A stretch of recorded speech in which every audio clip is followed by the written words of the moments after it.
Salut, c'est Trado. Voilà la vidéo de mise à jour pour l'indice parisien. Très belle séance en trompe-l'œil aujourd'hui pour le CAC, puisque même si on a connu des variations très importantes pour clôturer finalement avec une hausse de 1,42%, eh bien rien, absolument rien n'est acquis. Regardez la configuration de la bougie du jour. En terminologie japonaise, on a une sorte de pendu ou de marteau. Ici en l'occurrence c'est plutôt un marteau.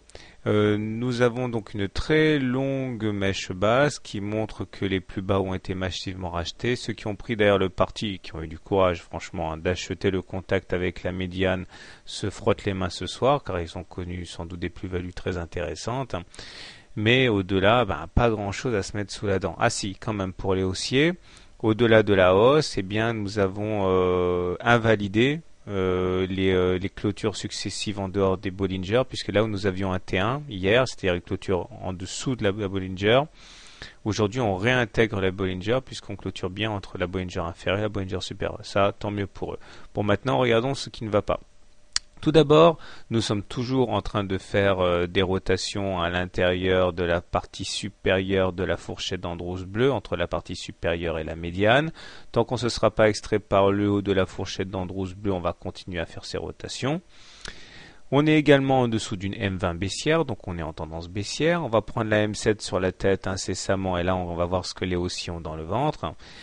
En plus de cela, regardez, nous avons gapé, j'ai pas signalé hier, on va le signaler ce soir, la séance du 12 septembre, on a fait un gap, c'est-à-dire qu'il n'y a pas de cotation entre les plus bas de la séance du 9 septembre et les plus hauts de la séance du 12 septembre. Il y a une absence de cotation, ça s'appelle un gap. Il est très classique d'aller refermer les gaps, c'est-à-dire venir mettre de la cotation là où il n'y en avait pas, avant de repartir de l'avant. Regardez un petit peu, ici on en a retrouvé un, voilà. Là, il y avait un gap entre le 11 juillet et le 12 juillet. Et bien, on est venu fermer le gap avant de repartir à la baisse. Bref, ce que je suis en train de dire, c'est qu'on peut très bien remonter, fermer le gap ou laisser ouvert avant de reprendre la marche vers le bas. Donc, il n'y a absolument rien d'acquis. Surtout que les indicateurs techniques ne laissent pas beaucoup d'ambiguïté. Le MACD est négatif et sous son signal. Donc, ça, c'est mauvais. Le stochastique est en zone de survente puisqu'on est en dessous de 20. Donc ça veut dire que ce sont les baissiers qui sont toujours aux commandes. Et le momentum est négatif. Donc on n'a absolument rien changé à la configuration en cours. Bien sûr, j'aimerais pour ceux qui disposent d'un portefeuille que le CAC remonte. Mais pour l'instant, rien ne permet de dire que ce soit la fin de la consolidation.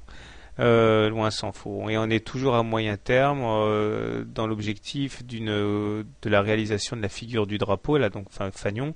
Voilà le mât, voilà le fanion. Une fois qu'on a cassé par le bas le fanion, l'objectif est la hauteur du mât reportée ici, donc aller chercher 2335. Ça se fera pas en ligne droite, il y aura des corrections haussières. Mais c'est l'objectif assigné à ceux qui veulent jouer cette figure-là si elle se réalise. Et tant qu'on n'a pas réintégré le fanion, l'objectif est toujours d'actualité. Voilà, donc si vous êtes haussier, vous pouvez acheter les contacts avec la médiane. Vous pouvez éventuellement attendre qu'on aille chercher 2720 qui est un support de référence. Si vous êtes agressif, vous pouvez même entrer maintenant pour tenter d'aller chercher la M7 et la M20.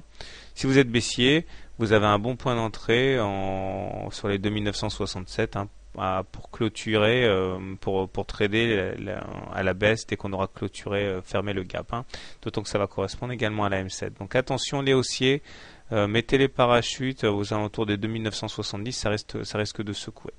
Voilà, quant à moi, naturellement, même si je privilégie à très court terme une continuation du rebond, je suis favorable plutôt aux ventes à découvert qu'aux achats. Bonne soirée, bon trade, à demain.